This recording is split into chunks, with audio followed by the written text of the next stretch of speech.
Ed Bernstein. Hey, Rick Allen from Def Leppard. How are you? I'm very well. Nice to meet you. Nice to meet you. Now, you're known for so many different things. Obviously being the drummer at Def Leppard, having been through a horrible accident in the 80s when you lost an arm, and now your artwork. Amazing. I know. Yeah. It's an extension of really an extension of the music. Mm-hmm. I love playing music because it keeps me in the moment.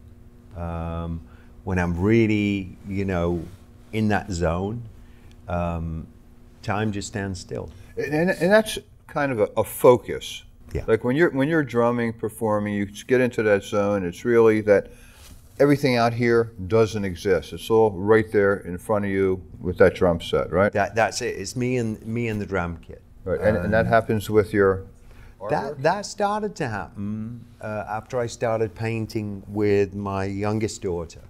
Because I got into painting when I was young, when I was still at school, and then I discovered music.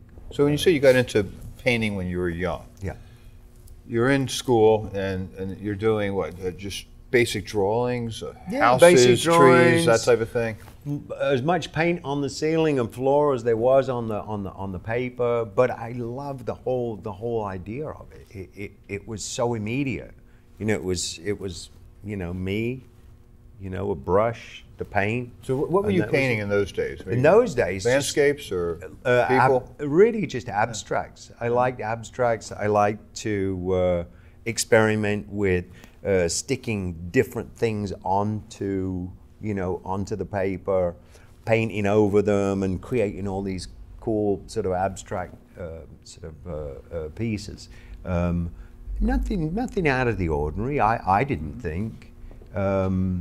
And then, like I say, I discovered music and then came full circle when I started painting with my daughter, because I saw that she went into this fantastic sort of fantasy place whenever I saw her painting.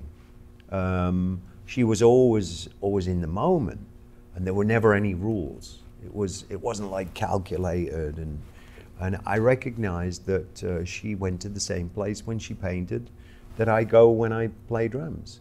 And I kind of rediscovered that that's why I loved it so much as a kid, because I could just disappear. So you did amazing things when you were younger. Yeah. Now, as a parent, I'm thinking, you're 15 years old, mm-hmm. and you're auditioning to play drums for a rock band. Yeah. And your parents are okay with that? And they were actually really supportive. Like for instance, the first time I came home at sort of, 9 or 10 years old, and I said, my best friend John just got a guitar. Could I have a drum kit? And they're like, no, you can't have a drum kit.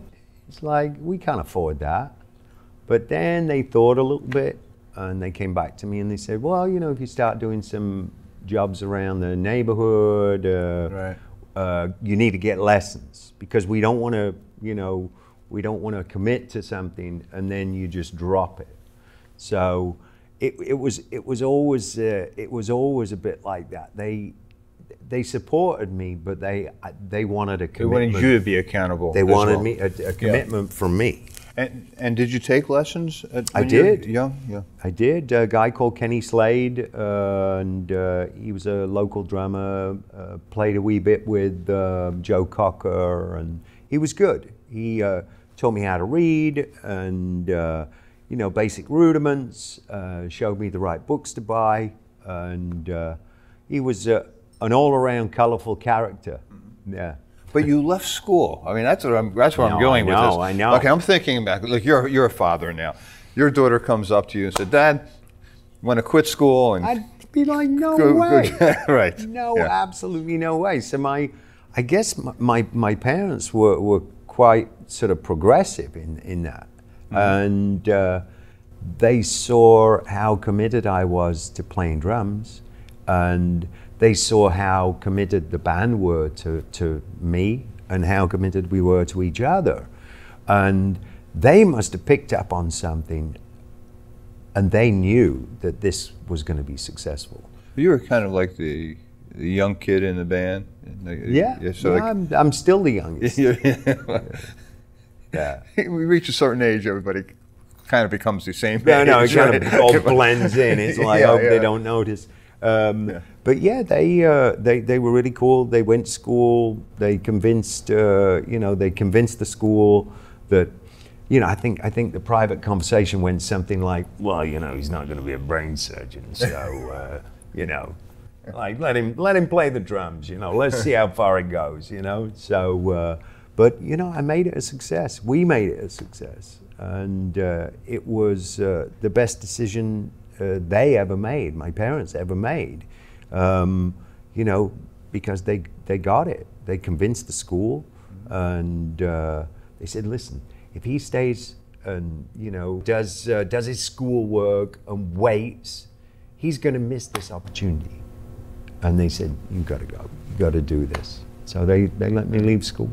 And you achieved a lot of fame early. Yeah, we did. Is that difficult for somebody, that young, a teenager, to, have that kind of success that quickly? May not have seemed quickly then. No, but, I know what you mean. Yeah. It didn't seem out of the ordinary to me, though, because I've been playing in local bands for years before I got into Def Leppard. I say years, really from the age of 10 years old, forming a band with my best friend, and then I went through probably 2 or 3 bands before I finally met up with the guys from Def Leppard. So I'd had quite a bit of experience playing in front of audiences, a lot smaller audiences, but still I had that. And I think because I got into it so young, to me it wasn't out of the ordinary, It was just all you knew. Yeah. Basically. Yeah. Now, at that time, when those teenage years, you weren't really pursuing the art thing. No. Right? You were just focusing on the drum thing. Focusing on drums. I always enjoyed photography, and that was a way. The photography became a friend. It was like something that I could take with me wherever I went and document a lot of my experiences. You took a camera on tour with you? Yeah, it's here with me now. What was your first camera? My first camera, my grandfather gave me a Brownie. Yeah, Remember those? which is like that's a classic. I still have that to this day. It's. So did you develop as well as? No. I never got into that. Mm-hmm. No, I was experimenting with other chemicals. But that's another story. Understand the time period. All right. And what is your preferred camera today? I actually got a really nice Sony, the A7. Isn't it amazing how all of a sudden, growing up it was always Nikons, Canons, things like that. Now Sony is so prominent in that market. No, the sensor is really accurate, and it's very dimensional. I feel like remember when you got the Kodachrome and you'd looked at the slides. Mm-hmm. It's got that same feeling, that same depth. And I just really like that camera, and the fact that it's a mirrorless makes it relatively compact for me, So if I keep like just a 35mm lens on it, I can basically carry it anywhere.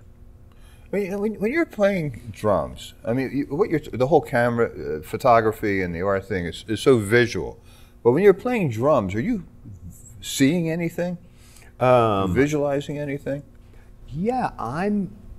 Actually, one of the prayers that I say before I play is always, may this be for the good of everyone here, not just the audience, but all of us, our crew, and anybody that is in, close proximity, or further. It doesn't matter to me. So my intention is, it's almost like using the music as a vehicle for how I want people to feel. And I think that's the power of, of music and art. And But where is your mind while you're playing?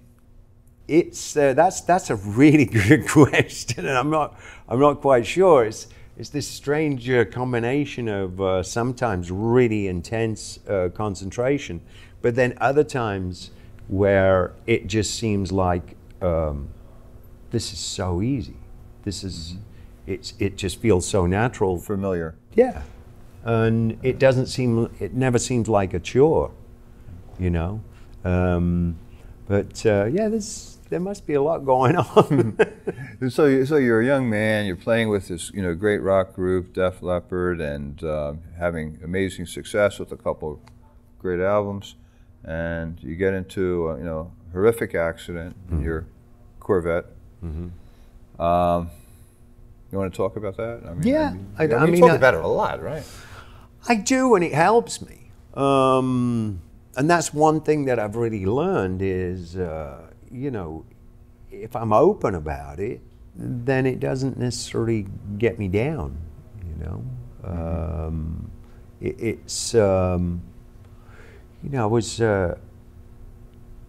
I was trying to convey this to somebody else, and yeah, losing the arm was horrible, and the whole experience was awful. But in a very wonderful way, it became a blessing because I was able to inspire other people. And I think the thing that really helped me was when I stopped comparing myself to how I used to be. I stopped comparing myself to other drummers, two-arm drummers. And I really embraced the fact that what I do with my right hand and my feet and playing this incredible drum kit is really unique. And once I embraced that, it took a huge weight off my shoulders. I mean, that seems to be a lesson that we all need to learn at some time in our life. I mean, if you're an athlete, it reaches a point in your career that you can't perform the same way that you did when you were younger. And what a day that is, But you typically make up for it with experience and wisdom and the other things that age brings to you. Absolutely. Yeah. And I feel as though that's the path I took. And there are those days, when you're like, if only. Yeah. But then you're like, no, I'm just going to count my blessings exactly the way that I am, because I've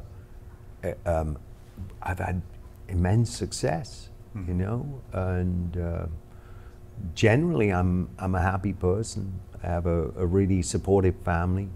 The guys in the band are really, they're really supportive of me.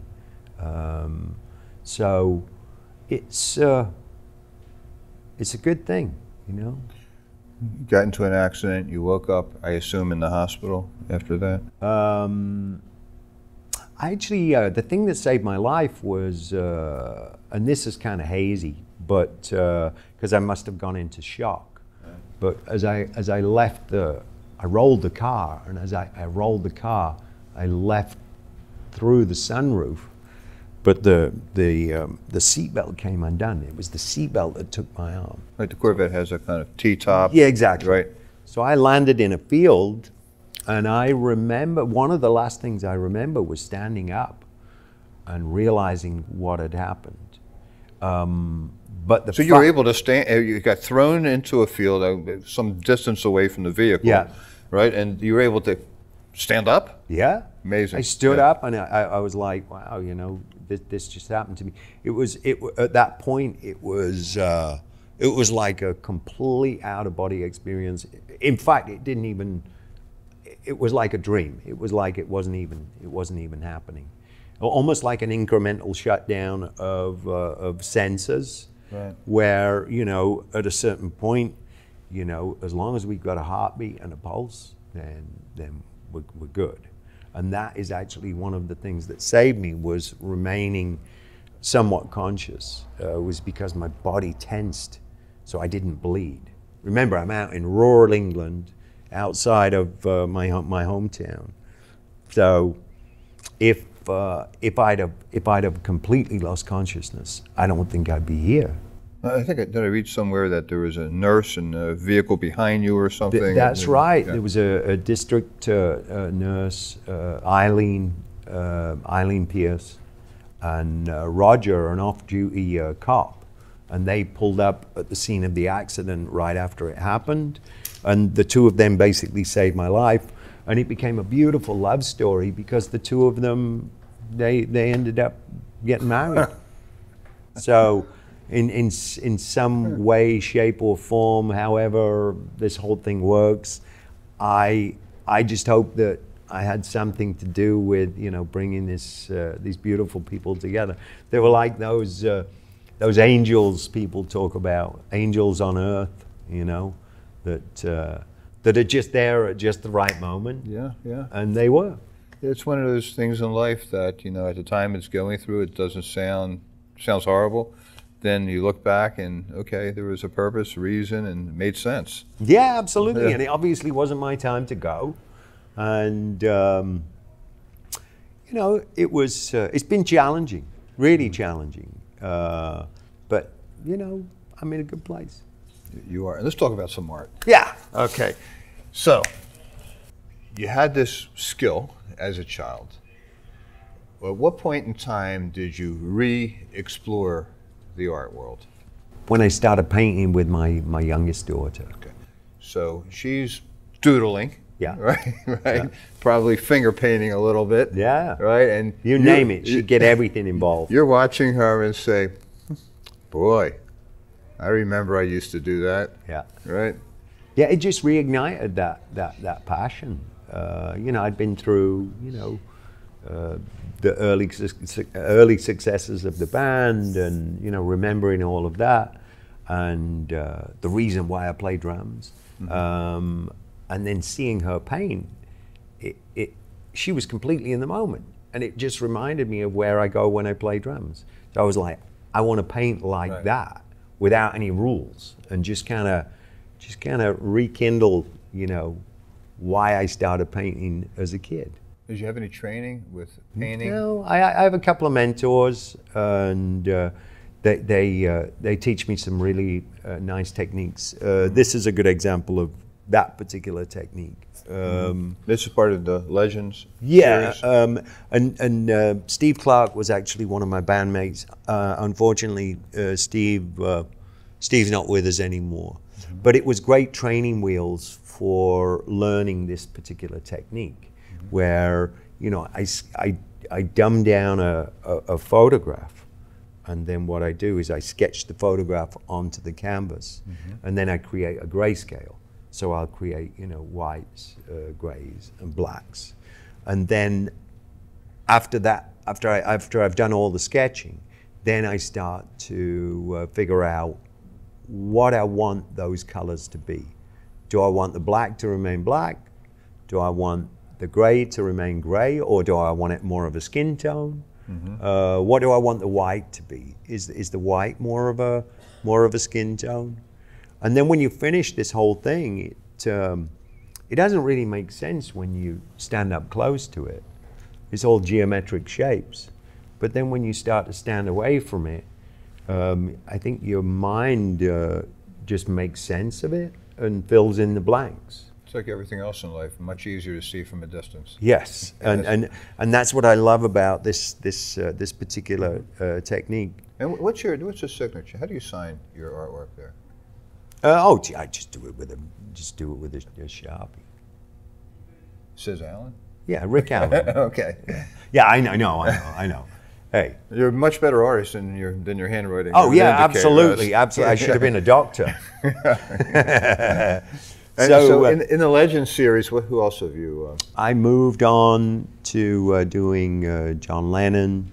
I did. There's a Janis Joplin back there. There's Tom Petty. But a lot of these are bands from the '60s and '70s. Yeah, well, that was really our influence. You know, everybody thinks, oh, '80s band, but in reality, you know, we've been around since 1977.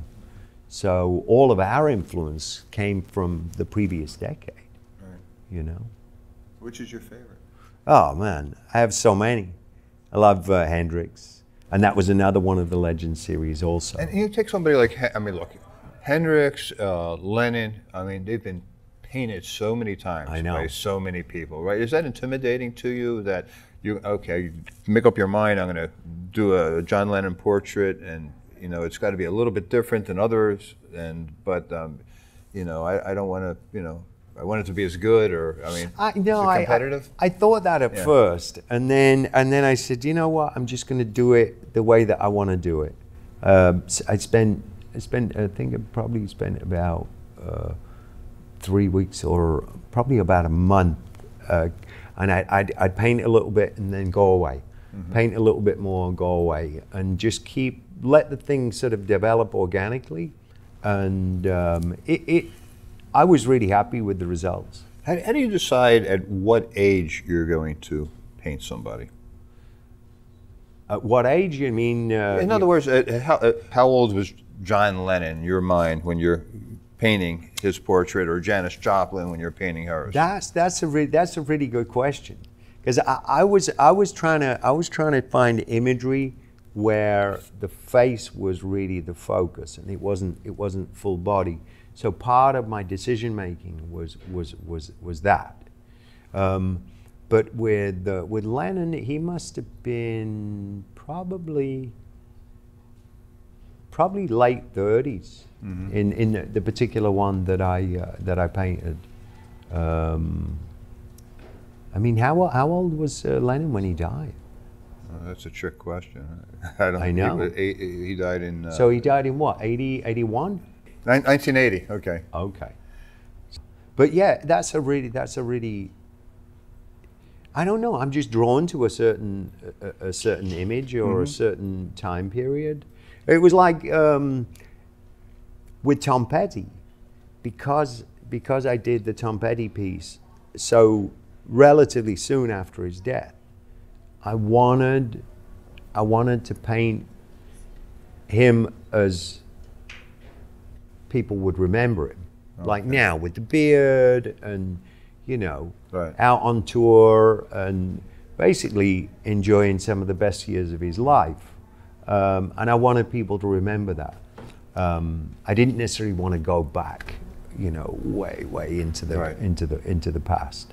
So it really depends on, you know, the artist and how I feel at the time, and how I'm drawn in by that image. So, other than the Legend series, I saw you have quite a few paintings of one of your daughters.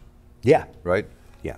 Because not only are the age that you're capturing her, she looks, I don't know, 5 years old. Yeah, there's a couple of them. There's one that I did where she must be about 3 or 4, yeah. And then there's some more recent ones where she's like probably 6 or 7. Because when you're watching her paint and she's in the moment, and that's an important thing to you, but there's a certain element of freedom that she has that you're capturing in your paintings. Yeah, absolutely. Right? And it was that freedom that inspired me, that, you know, to want to be better at doing this. Where does somebody obtain a painting of yours? Well, we're here all month. Okay. We're here in Las Vegas. I should say we have a residency here at the Zappos Theater at Planet Hollywood, right? Yeah, and didn't this place used to be the Aladdin? It used to be the Aladdin. It was very magical. So we played here in 1983. And it was a great theater at that time. It was state of the art at that time. And everybody, I mean, this place must have an incredible history. You know, if these walls could talk, you know. So it's pretty ironic that we came back here. Yeah, for sure. Yeah. But there's a gallery that represents you. There is. Wentworth Gallery, wentworthgallery.com. They probably, you know, they have an online gallery where you can go and you can see some of the pieces. Or you could go to rickallen.com, and I know that I've got a bunch of the stuff up there also. So at least people can get to look at it. Yeah. It's not necessarily the same looking at it online as opposed to, you know, going into a physical gallery. Right. But at least people can get an idea of what's out there, what's available. Your parents still alive? My mother is. Sadly, my dad, he lost his battle with cancer. Yeah, that was a really interesting time in my life. But you know, we've all been through it. I know everybody goes through everything. Right? I know Yeah. Yeah. So where do you go from here, Rick? I mean, you gonna continue the painting. I mean, you can do that. You know, long after you get tired of playing drums, right? A right? lot less physical than playing drums, I'll tell you. Yeah. You know, after 2 days of rehearsals, I feel a bit beaten up. You know. Yeah. You know, we're learning a lot of songs that we haven't played in decades. You know, because obviously it's a more captive sort of audience. There's a lot of diehards out there, so we wanted to play a lot of music that they probably haven't heard before. But I think the painting will continue, and at this point, I can only get just better at it, more subject matter. Pulling on life experience, you know, just keep exploring, keep pushing out. And it's a great way to meet people as well. You know, when I meet people backstage in a Def Leppard situation, it's normally, you know, a handshake, a signature, or a photograph. Whereas this, you get familiar with somebody, for sure. You can, you know? Yeah, it's like, well, what do you like about the piece? And then you get into this whole conversation about, you know, about the art. Well, it was great to meet you. Fantastic, and you too. Thank you very much. Rick Allen.